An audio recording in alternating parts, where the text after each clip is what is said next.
tour part 2 of Gyeongbokgung Palace.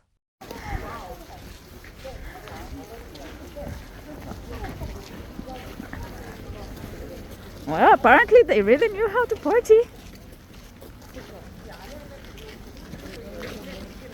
Look at this place. It's amazing.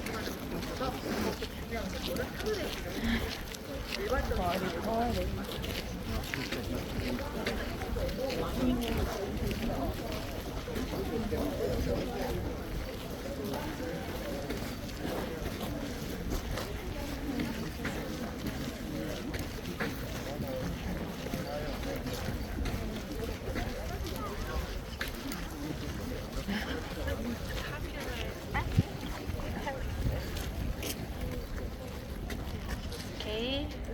Currently we are in the west of Gyeongbokgung Palace. This is so beautiful. Okay. Here we have a beautiful large pavilion built on an artificial pond. So the name of the pavilion is Gyeonghwaeru, which means a pavilion of a happy meeting. So that was a party place, especially a banquet for foreign envoys who were held on the second floor of that pavilion. That pavilion also survived Japanese colonial rule. So it's also the national treasure of Korea. And it is supported by 48 stone pillars. Do you see many stone pillars on the first floor?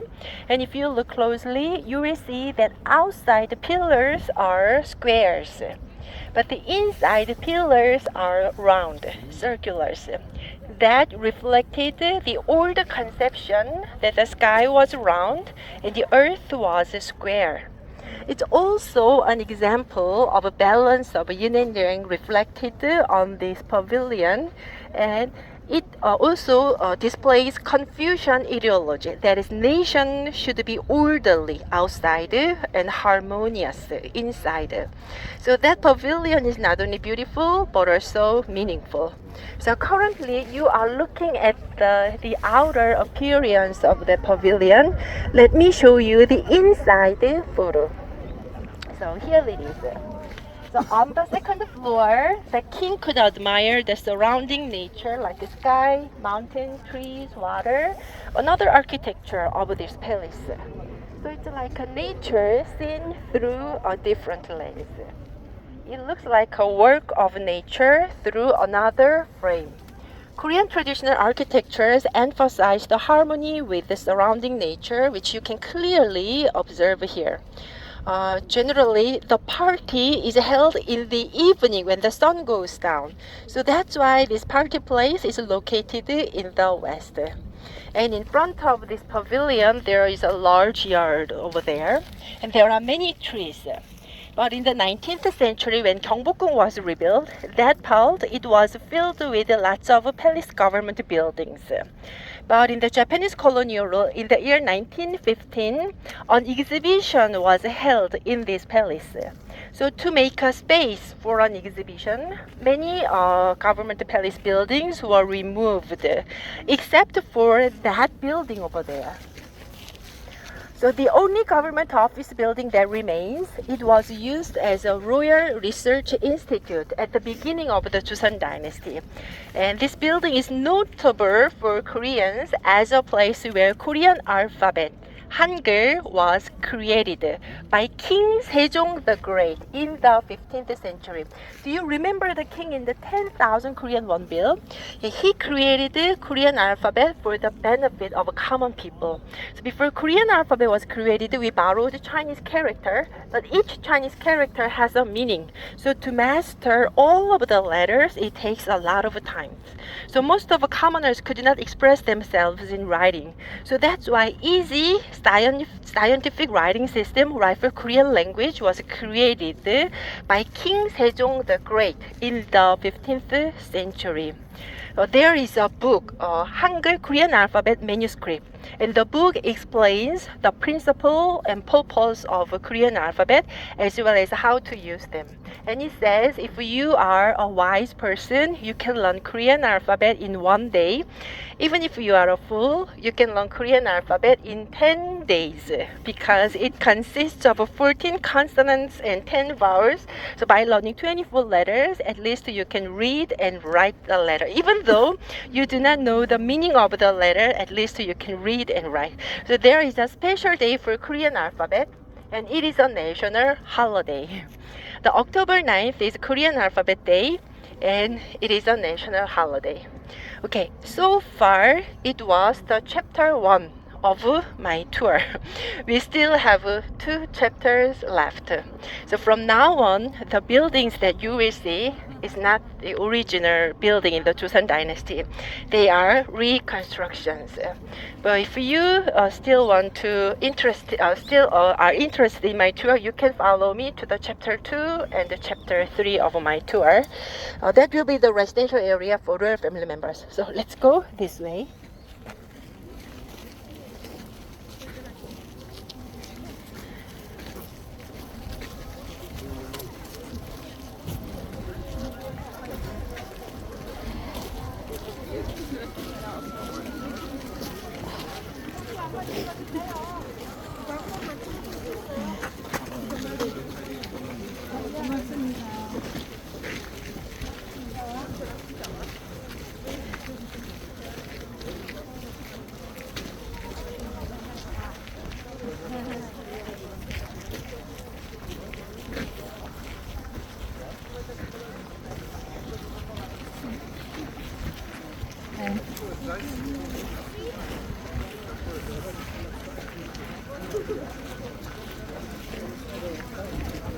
Market.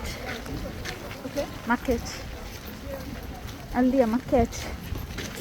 Market. Uh-huh.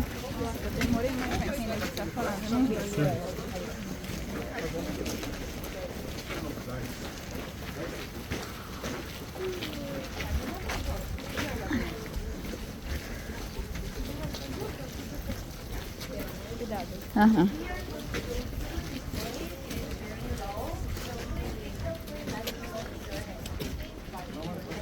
What's that? Club.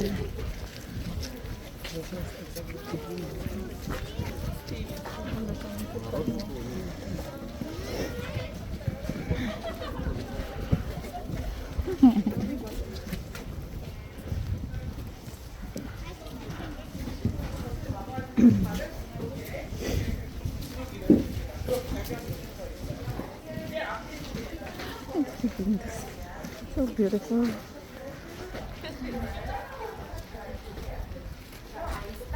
Here, because this is the best spot to appreciate those small animal figures closely.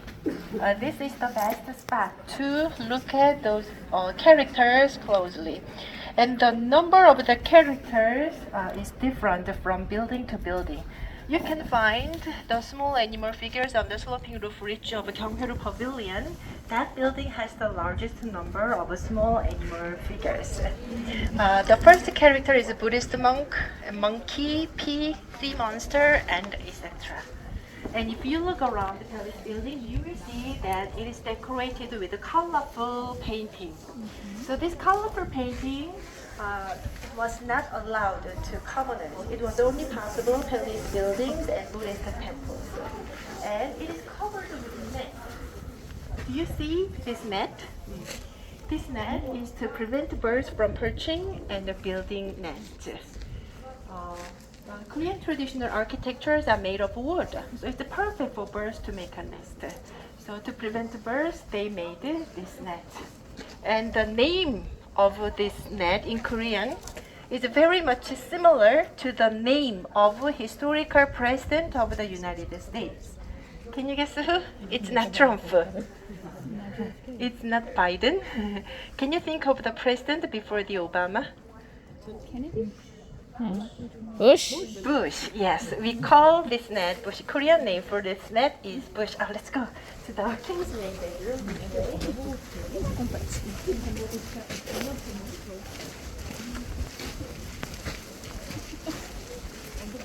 bush. Okay. It's actually not similar. It's exactly the same. I understand. Okay. Let's go up again.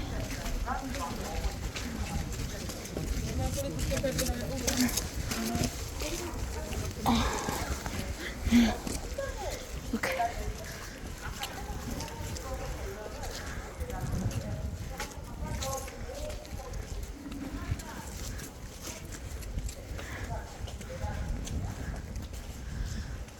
Okay, we are in front of a king's main bedroom. And do you happen to know how to say hello in Korean language? 안녕하세요. Wow, great! Hello is 안녕. The name of this building is Gyeongbokgung. 안녕, 강령, same meaning. Having physical health and mental peace at the same time. There are 5 blessings. It is believed that there are 5 blessings that one could enjoy in his entire life. The first one is longevity, and the second one is wealth, to be rich. And the third one is health.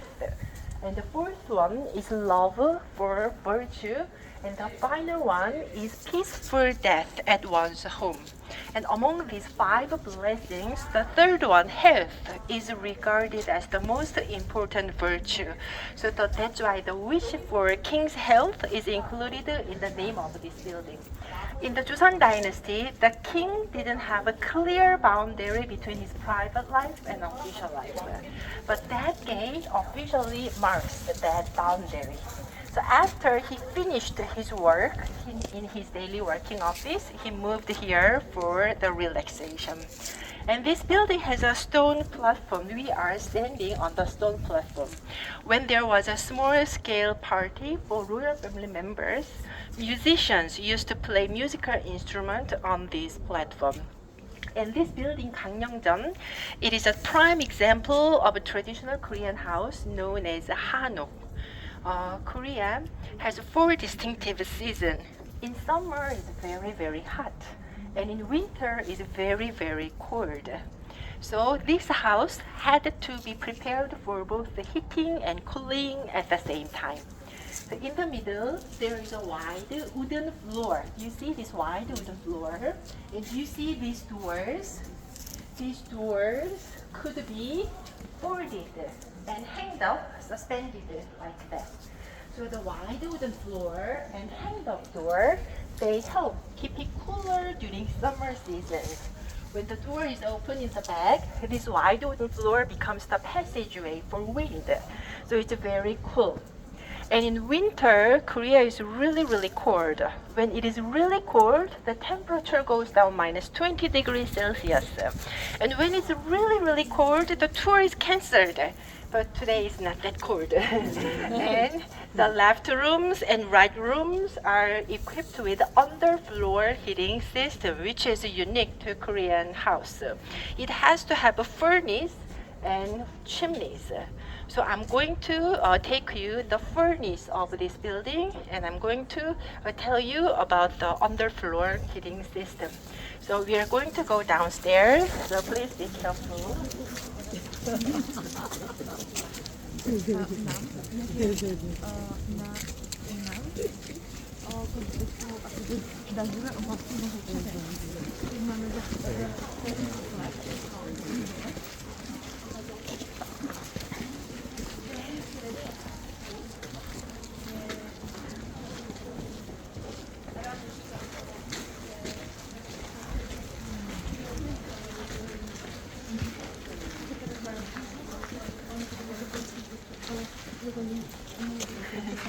Okay, can you see the furnace of this building? Yes.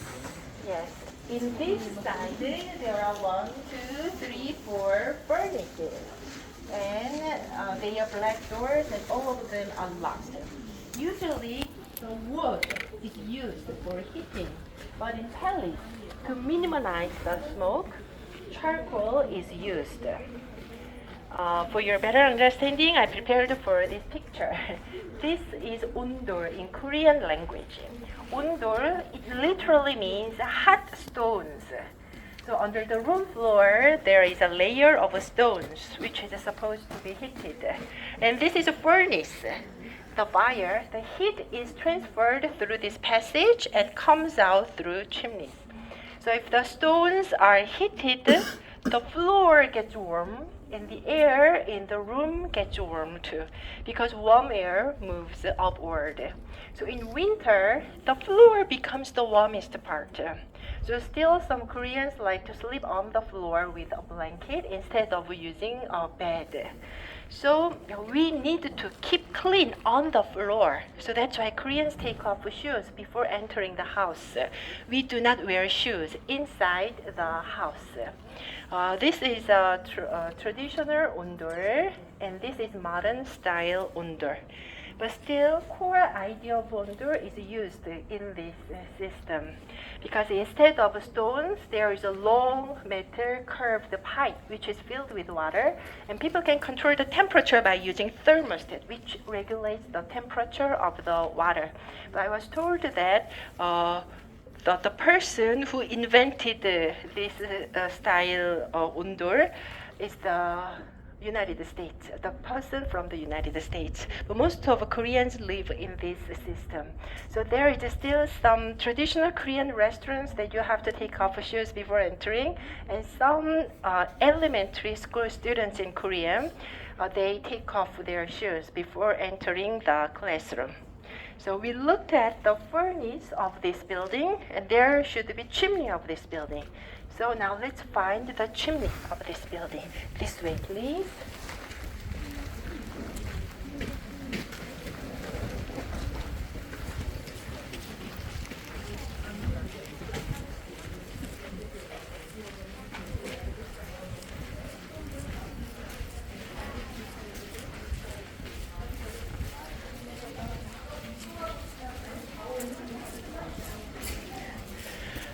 Can you find the chimney of this building? Please come this way. You have to come here and first look at the opposite way, because can you see the opposite way? Do you see four smoke vents on top? There are four smoke vents on top. The four smoke vents tells you, that is chimney. There's another one over there. So these two chimneys are from the building. So that means under the ground, there's a long underground. So the heat transfers through the passage and comes out through the chimney. It is located far from this building, so the heat is stayed there for a long time. And it is decorated with official design. That design is a Chinese character that has a meaning. Thousands and 10,000 generations enjoying long life. Even for those who do not understand the Chinese character, it looks like a modern abstract art. So it's beautiful and practical at the same time. So we looked at the king's main bedroom, but the queen did not stay in this building. According to some Confucian rules, the king and his wife, queen, had their own living quarters. So the queen's living quarter is located right behind this building. So let's go there.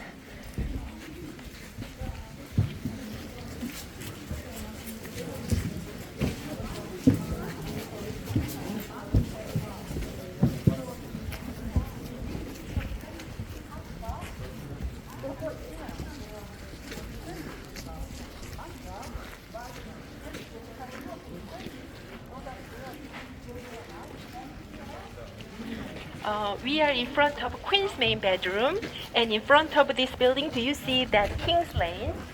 The King's Lane finishes in front of this building, and that King's Lane plays a main axis in this palace. So along this lane, the main buildings are arranged symmetrically along the main axis. And currently, we are here. This is the current place in the Gyeongbokgung Palace. We are almost in the center of Gyeongbokgung Palace. We looked at the main throne hall building and King's daily working office, and this is King's main bedroom and this is Queen's main bedroom. And main buildings and gates are arranged symmetrically along this main axis. The structure of this building is the same as King's main bedroom. There is a wide wooden floor in the middle, and the left rooms and right rooms are equipped with underfloor heating system. So do you see this green door? We are going to look at what's behind the green door in the behind this building. Behind this building, there is a small garden which was made for the queen.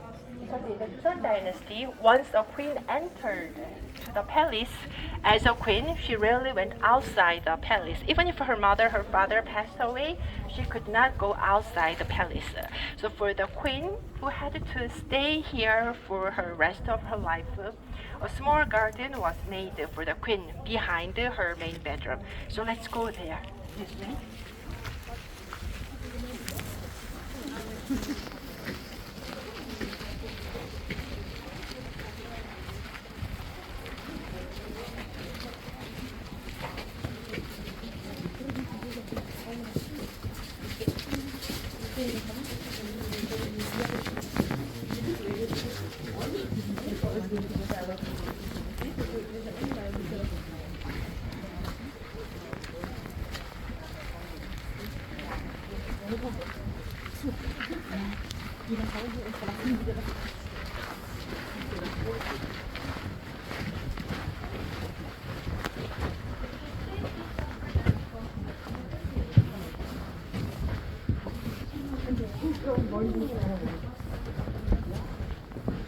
Mind your head. Nami.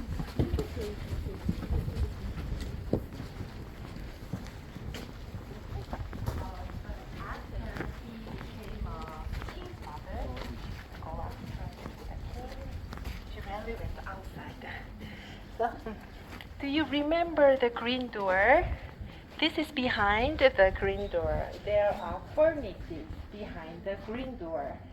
So that means there should be chimney of this building. So can you find the chimney of this building? Hmm? Yes, you got it. On the third floor, there are hexagonal chimneys, which is made of bricks, and they are decorated with auspicious good design. The king's main bedroom and queen's main bedroom, they are not original in the Joseon dynasty. They are reconstructions after 1990s. But this garden and chimneys are original in the Joseon dynasty, so these chimneys are treasure of Korea.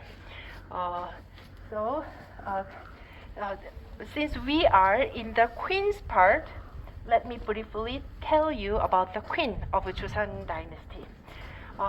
The most important duty for a queen, can you guess what it is? Procreate? Yeah. Yes, to have a baby, especially baby son, to continue the royal lineage. So there is a baby delivery room in this part. Do you see that room over there? That was the baby delivery room. In principle, the eldest son of the queen succeeds his father's job as a next king. But if a queen didn't have any children, she could adopt one from concubine's children. That way, she could maintain her position as a queen. In other words, a concubine could never become a queen, even if her biological son became a crown prince destined to be the next king. And among princes to the king, only crown prince could stay in this palace when he grew up. Other princes had to leave the palace and had to reside outside of the palace to avoid any potential political conflicts. And when it comes to a crown prince, his position was compared to the rising sun before the sunrise. So that's why crown prince's residential area is located in the east. This building and king's main bedroom and queen's main bedroom is located in the middle, and the crown prince's residential area is located in the east. But I told you that is the baby delivery room, but in the Joseon dynasty, no princes were born there. Because in the Joseon dynasty, we had 27 kings, but only 7 kings were born to the queen. Other princes were born to the concubines and other court ladies. And the concubines' residential area was located behind the queen's main bedroom, but those buildings were not restored. It's not restored yet. But in the Joseon dynasty, the king and his wife queen could not sleep together at will, but on designated days. The days were restricted by many things, like national events and weather and stars, things like that. So that's why more princes and princesses were born to the concubines than to the queen. Okay, that was the chapter 2 of my tour. So far, it was the chapter 2 of my tour. We still have the last chapter, a little bit more. You can follow me to the last chapter of my tour this way.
This is not a final destination.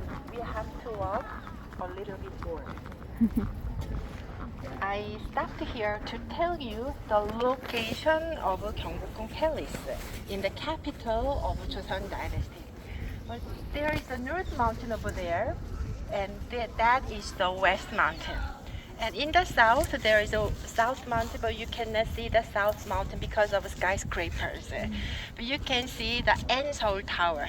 Seoul Tower is located at the top of the south mountain. That Seoul Tower is the geographical center of the current capital, Seoul. And there is East Mountain. This is the capital of Joseon Dynasty called Hanyang. The green areas are mountain, North Mountain, West Mountain, South Mountain, East Mountains. So the founding members of Joseon selected this naturally fortified city as a capital of a nation, and they built city walls, fortress wall connecting these four mountains. And Gyeongbokgung is located here. Gyeongbokgung is located at its core to rule down the city, where the mountain is in the back and water is in front, and in the far there is a Hangang River. So it is surrounded by mountains. So that's why this palace is well harmonized with the surrounding mountains. So now let's walk a little bit more to the north.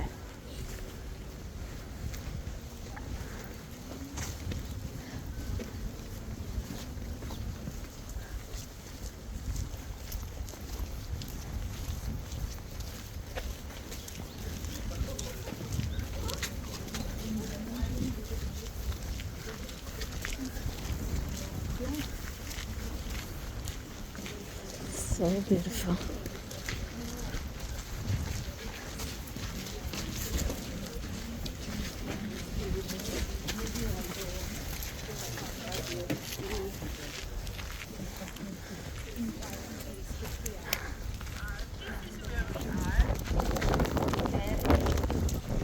This is the current place, and this will be our final destination.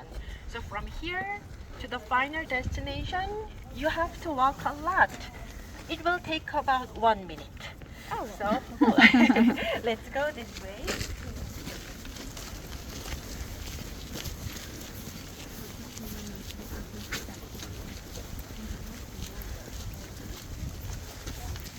There is probably. I'm not sure. Okay, it's interesting. Ah, there you go. Nice.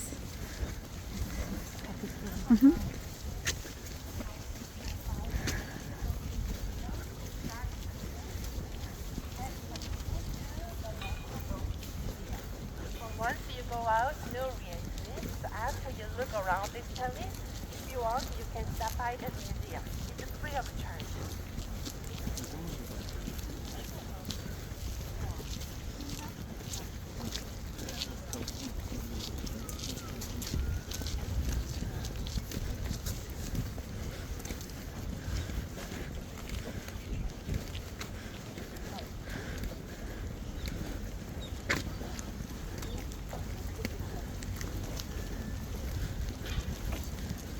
I think all of you are really lucky to come to this palace in a good season.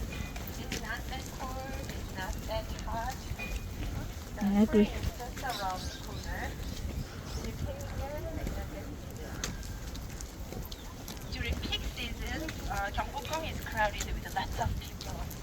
So it's hard to find a place where I can make an explanation. No eating, no smoking. That's a beautiful tree.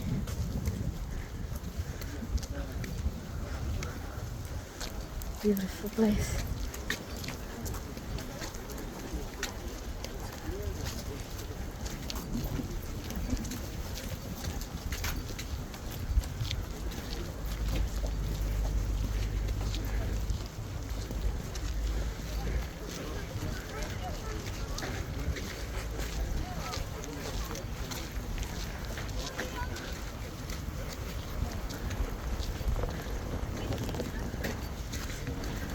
Weather is still fine. Okay, congratulations. We arrived at the final destination. I'm very happy that all of you are healthy to finish the tour. And this beautiful scenery seems to reward our trouble to get here. There is a beautiful pond and lovely pavilion in the middle. It was like a private space for a king and queen, the place where king and queen used to take a walk and meditate. And behind this pond, do you see another private residential areas without colorful painting?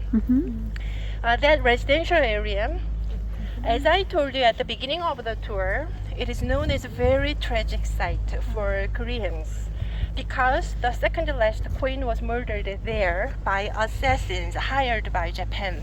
It was the year 1895.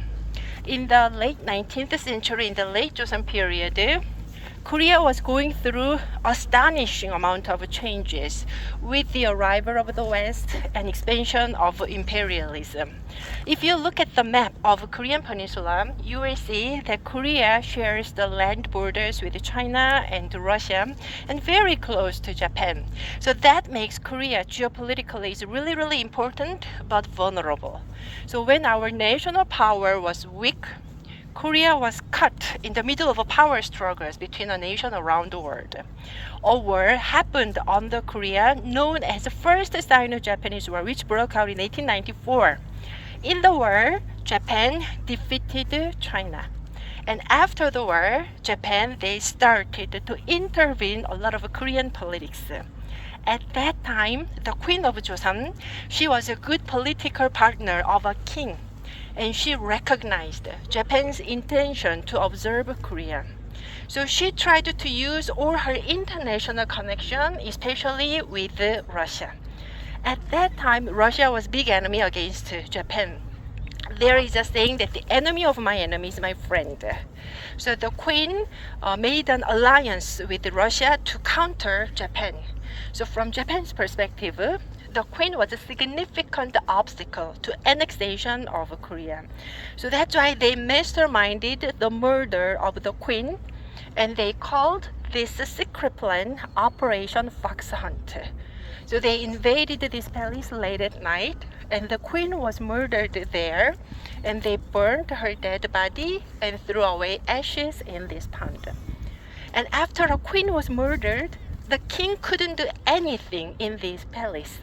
So the king secretly moved to Russian legation and stayed there for 1 year and never returned to this palace.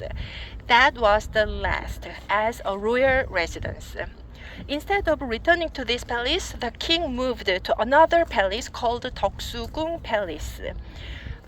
Which is in front of Seoul City Hall. And he tried to protect our nation from outside invaders. But in the year 1904, Russo-Japanese War broke out. And in the war, Japan defeated Russia as well. And in the following year, Korea became a colony of Japan.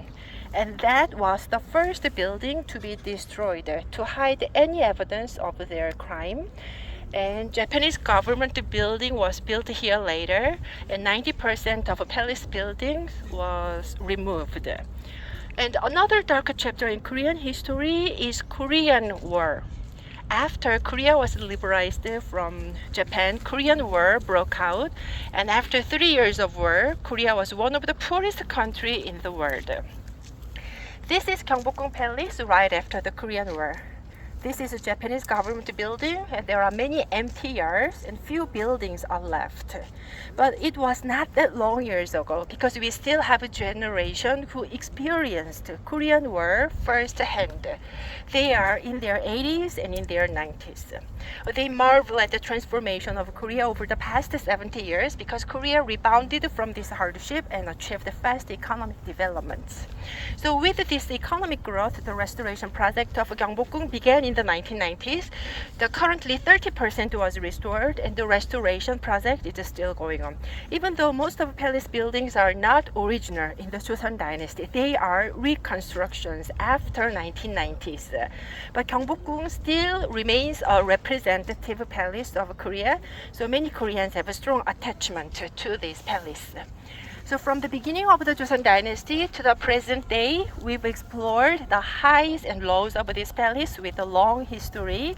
So it's been a great pleasure to share this journey with you. And thank you for visiting Gyeongbokgung Palace and enjoy the rest of your time here in this Gyeongbokgung Palace. So thank you so much. 감사합니다. 감사합니다. Thank you so much.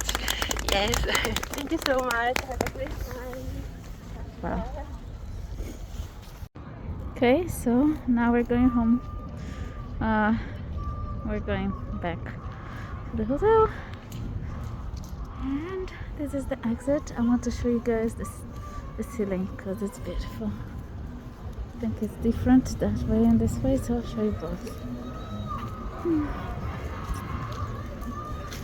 I think there is a protest outside. Look at this. It's beautiful. How many colors? It's just so beautiful. There and here. This is free. Something is free. This is nice. And exit.